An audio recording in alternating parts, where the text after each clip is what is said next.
6 p.m. Assalamu alaikum. This is Radio Pakistan. The news read by Kanuz Ashraf. First, the headlines. Meeting of Council of Common Interest is underway in Islamabad with Prime Minister in the chair to discuss issues related to CPEC and interfaith harmony. Minister for Planning has urged Islamic countries to invest in space technology to achieve the objective of sustainable development. Minister of State for Information says media, especially radio, has an important role to play in creating awareness about climate issues. AJK President says durable peace in South Asia will not be possible without resolving the Kashmir issue. In Syria, 35 people have been killed in government forces' airstrikes on Daesh targets at two different locations. In the Pakistan Super League, Karachi Kings will take on Lahore Qalandars in Dubai tonight. And now the news in detail. 35th meeting of the Council of Common Interest is underway in Islamabad with Prime Minister Shahid Khaqan Abbasi in the chair. Chief Ministers of 4 provinces are attending the meeting. The meeting is discussing 11-point agenda, including issues related to China-Pakistan Economic Corridor and inter-religious harmony. Minister for Planning and Development Ehsan Iqbal has emphasized the need for formulation of a multi-dimensional strategy to address the issues of water shortages.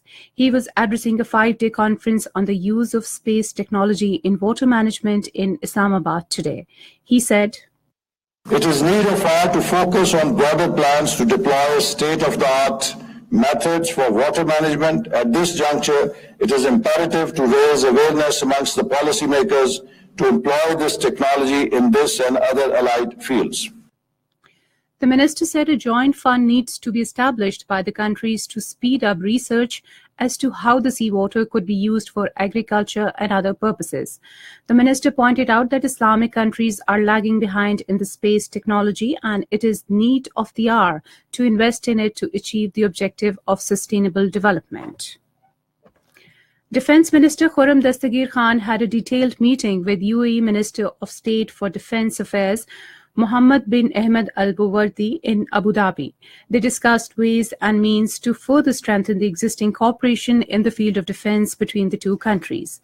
The Defence Minister visited Abu Dhabi on the invitation of the UAE government to attend the 3rd session of the Unmanned Systems Exhibition and Conference. Foreign Minister Khwaja Asif says Pak-China friendship is spanned over several decades based on common agenda of socio-economic development. He was addressing a picture exhibition in connection with New Year of China at Foreign Office in Islamabad today. Khwaja Asif said China-Pakistan Economic Corridor project will usher in an era of development and prosperity in the entire region. Expressing his views, Chinese ambassador to Pakistan Yao Xing expressed his desire to further strengthen bilateral relations. He said mutual cooperation will prove to be successful for both the countries. Commander of the Iranian Air Force Brigadier General Hassan Shah Safi called on Chief of Army Staff General Qamar Javed Bajwa in Rawalpindi today. Matters of professional interest were discussed during the meeting. Minister of State for Information and Broadcasting Maryam Aurangzeb has said PMLN will announce its new party president tomorrow. Talking to media persons in Islamabad today, she said the Central Executive Committee and Central Working Committee of PMLN will meet tomorrow to hold discussions on the election of the party president. She said Punjab Chief Minister Shehbaz Sharif is the most competent and appropriate person for the slot given his political acumen and performance in the province. Earlier speaking at a ceremony, Minister of State for Information and Broadcasting called upon provinces to make necessary investments to deal with the consequences of the climate change.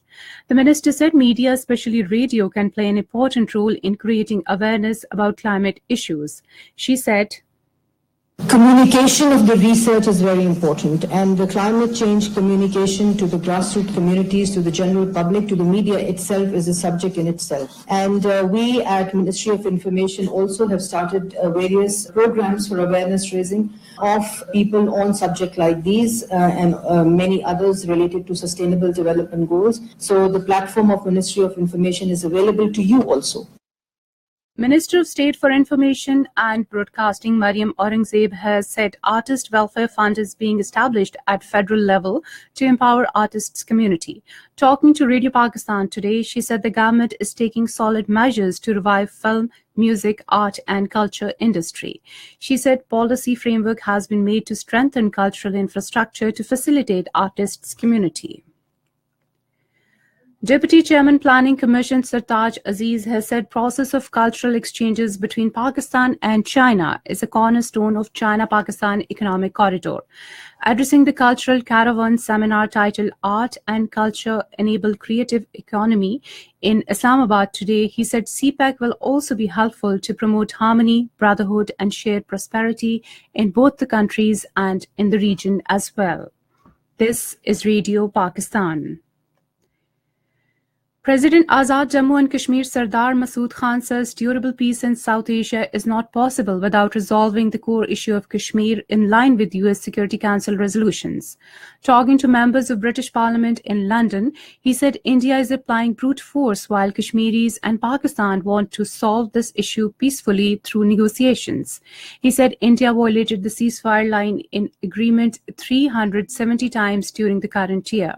As a result, 17 civilians were martyred and over 70 injured. In occupied Kashmir, Indian police killed a youth during custody in Taral area of Pulwama district today. According to Kashmir Media Service, the detainee Mushtaq Ahmed Chopan was killed in a fabricated grenade blast inside Taral police station. The police blasted the grenade in a bid to portray it as an attack on police station. However, locals refuted the police claim and insisted that Mushtaq Ahmed Chopan was killed in custody and the grenade blast was just a drama. In Syria, 25 civilians, including 7 children, have been killed in airstrikes on the last pocket of Islamic State militants near border with Iraq. Syrian Observatory for Human Rights said today that the strikes were conducted around the village of Al-Shafa, north of former IS bastion of Abu Kamal. On the other hand, 10 civilians were killed in fresh airstrikes by the Syrian regime on the rebel-held enclave of eastern Ghouta today. Syrian Observatory for Human Rights said the airstrikes destroyed a building in Doma town, burying an entire family alive. The United Nations Secretary-General Antonio Guterres has called for immediate implementation of Security Council resolution for a 30-day ceasefire in the war-ravaged Syria. In a statement today, he hailed the adoption of the resolution last Saturday, but stressed that such resolutions are only meaningful if they are effectively implemented. Israeli occupation troops arrested 19 Palestinians in various West Bank cities today. In a statement in Ramallah, the Palestinian Prisoner Society said these people were arrested when the Israeli soldiers stormed the cities of Hebron, Bethlehem, Ramallah, El Beira, Nablus, Salfit, Kalika, and Jenin. It said the Israeli army launches arrest campaigns on daily basis against Palestinians in various cities and villages of the West Bank under various pretexts. In Djibouti, President Ismail Kamar ruling UMP party has claimed a landslide victory in the parliamentary elections. A campaign spokesman of the party, Muhammad Abdullah Mahbub, said the party has won 58 out of 65 parliamentary seats. Opposition had largely boycotted the poll, alleging that it would neither be fair nor transparent. In today's match of Pakistan's Super League in Dubai, Karachi Kings will take on Lahore Qalandars tonight. And finally, the weather report. Partly cloudy weather conditions are likely in most western and upper parts of the country during the next 12 hours. However, light rain thunderstorm is expected at isolated places in Quetta, Zob, Malakan Division, Fata, and Gilgit-Baltistan. And that is the end of the news. For more news and analyses, log on to our website, radio.gov.pk, and also watch live video streaming of our bulletins on the link facebook.com Radio Pakistan News Official.